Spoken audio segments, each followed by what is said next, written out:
What keeps most people poor isn't a lack of intelligence or effort, it's habits. Silent, daily habits that sabotage financial peace.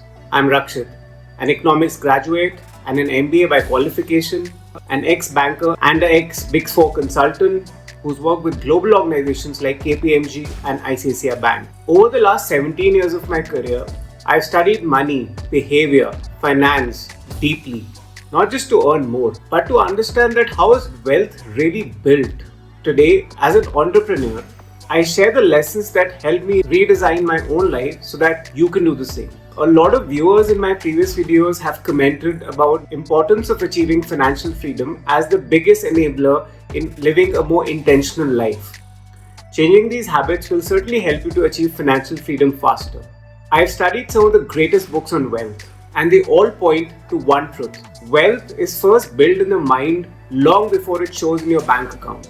So today let's break down 7 money habits that might be keeping you poor so you can design a life of real freedom. The first habit is paying yourself last. If you're paying everyone else before paying yourself, you're stuck in the middle class trap, even if you earn a 6-figure salary. And here's why. This habit sounds noble. Let me clear my bills first. Take care of the family, pay EMIs.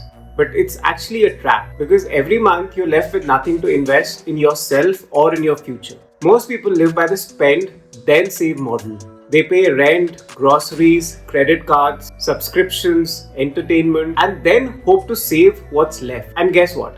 There's never anything left. Lifestyle inflation always catches up. You upgrade your phone, order food more often, go out more, buy more, but your wealth, it doesn't grow. Imagine your income is a bucket of water. Every bill, every EMI, every impulse buy, it's a hole in the bucket. If you don't seal a portion for yourself first, the bucket will always leak dry. Wealthy people do the opposite. They fill their future first, they invest, and then live on what is left. That's called paying yourself first. Flip the formula. The moment the income hits your account, automate an amount, 10%, 20%, or whatever you can in a separate savings or investment account. That's money for your freedom, for your future. It's non-negotiable. Even if your income is small, these habits build muscle because the goal isn't just saving, it's developing the identity of someone who values their future more than their present impulse. Napoleon Hill echoed this in Think and Grow Rich. Self-discipline and delayed gratification are foundational to financial success. So this month, try this. Before you pay your landlord or pay your credit card bill, pay yourself. Even if it's $5, 500 rupees or whichever currency that you're earning in. You're not just saving money, you're building power. Paying yourself last keeps you broke. Paying yourself first sets you free. The second habit is not having a definitive money goal. Here's the trap that most people are in. They work harder, earn more money, but they're still broke. Not because they're lazy, but because they have no definitive money goal.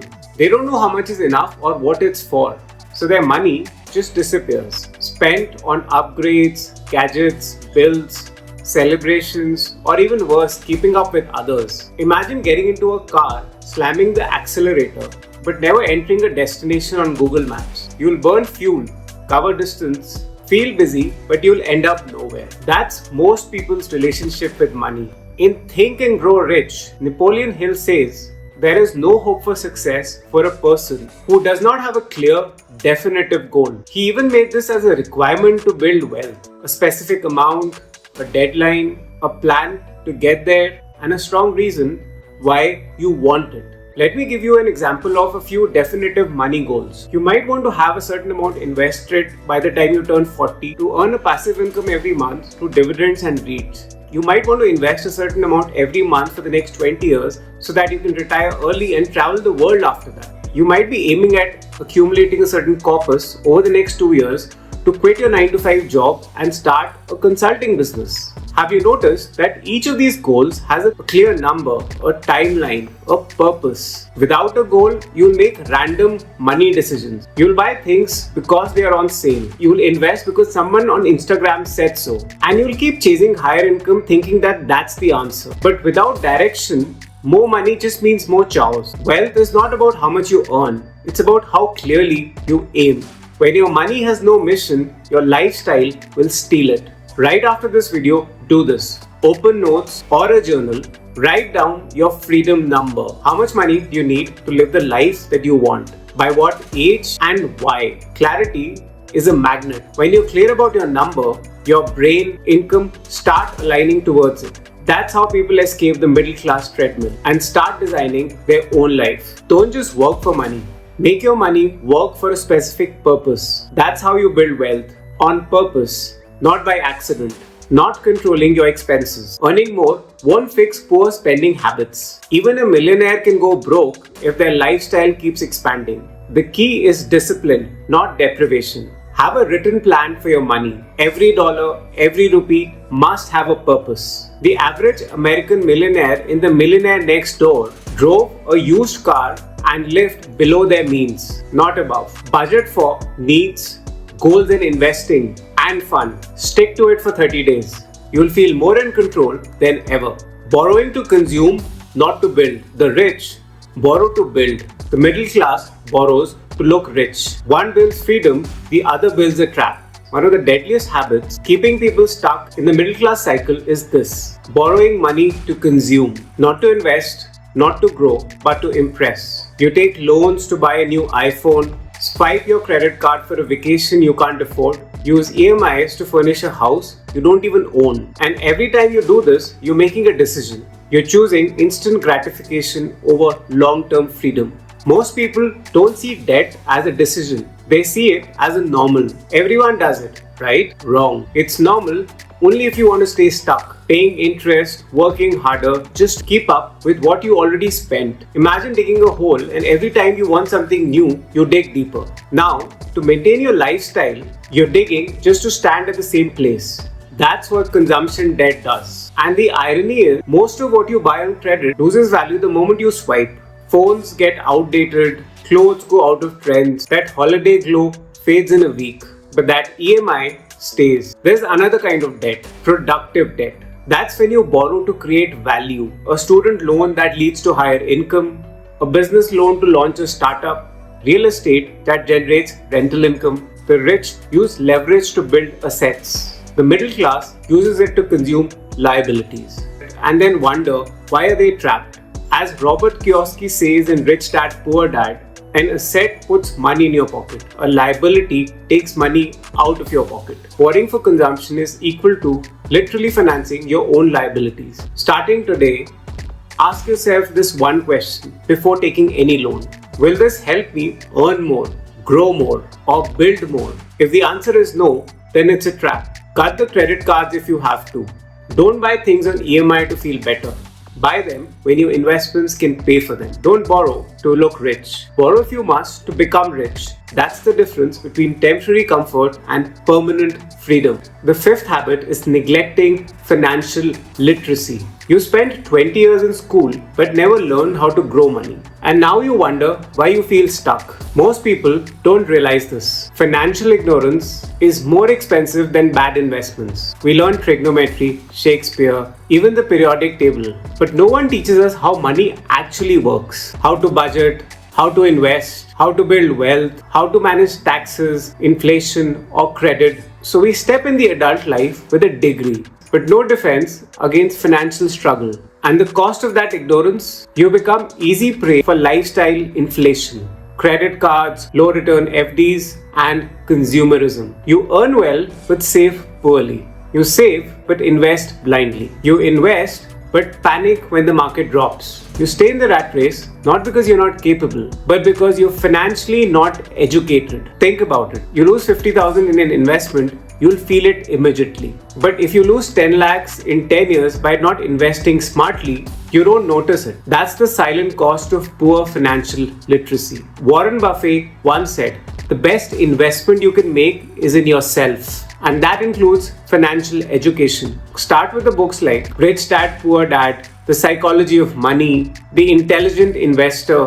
These books are more powerful than any degree if you actually apply them. Here's what to do next. Pick one financial book this month. Start tracking your expenses. Learn about mutual funds, index investing, and about how compound interest works. Stop outsourcing money decisions blindly. Ask questions. Even 15 minutes a day of financial learning will change your next 15 years. Remember, money flows to those who understand it. If you don't learn how it works, you'll always work for someone who does, trying to appear rich instead of being rich. Many middle class people stay broke trying to look upper class. Real wealth is quiet. Fake wealth is loud. That expensive car might cost you more in opportunity than you can imagine. Most American millionaires in Stanley's research never bought designer clothes. They lived modestly, invested wisely. Stop trying to impress others. Instead, build what will eventually let you escape the need to impress anyone at all. Depending on one income stream. If your entire life runs on one income stream, you're one emergency away from financial disaster. This habit is silent but deadly. Most people have just one income stream, their salary. They work 40, 50, sometimes 60 hours a week for a paycheck that pays the bills but not the dream. And the risk, if that one stream dries up due to layoffs, recession, sickness, your life comes to a halt. Because one stream might sustain you, but it won't set you free. Think about it. No millionaire relies on just one source of income. Why should you? The average millionaire has 7 income streams, but most middle class professionals have just one. And even that is in someone else's control. That's not income, that's dependency. Your salary is not your security. Your skills are, your systems are, your assets are. If you don't build multiple sources of income, you're building a life on fragile foundation, and fragile things break under pressure. I was in the same trap. I had the job, the MBA, the title, but I realized my entire lifestyle depended on that one paycheck. If that stopped, everything will collapse. That fear led me to learn investing, consulting, digital products, affiliate income. Slowly, income started coming from more than one place. That's when I stopped living month to month and started breathing. You don't need to quit your job. You just need to diversify your value. Watch my video on how to escape the rat race without quitting your 9 to 5 job, where I've given some ideas on how to create multiple income streams. One stream funds survival. The rest build freedom. As Naval Ravikant says, you're not going to get rich renting out your time. You need to create things that earn while you sleep. Starting today, ask yourself, what skill, asset, or product can I build that earns me income, even if I stop working? Pick one side stream and give it 6 months. Start small, but start smart. One income pays the bills. Multiple incomes build the life you don't need a vacation from. Don't wait for security. Build it. So here's the truth, my friend. Being broke is not always about lack of income. It's about habits that quietly drain your wealth, kill your options, and quietly lock you in survival mode. Let's do a quick recap. You don't break these habits overnight. You break them with awareness, action, and consistency. I'm not sharing this from a pedestal. I've lived these mistakes. I left a high-paying corporate career, studied finance, built businesses, failed, rebuilt, and now I share what I've learned so that you don't have to repeat the same patterns. You weren't born to stay stuck. You were born to grow, to learn, and to redesign a life where money works for you and not the other way around. Let's break these habits and build something better. Your likes and subscriptions motivate me to make more of such videos, so go ahead and hit that bell icon. Until next time, stay awake and stay free.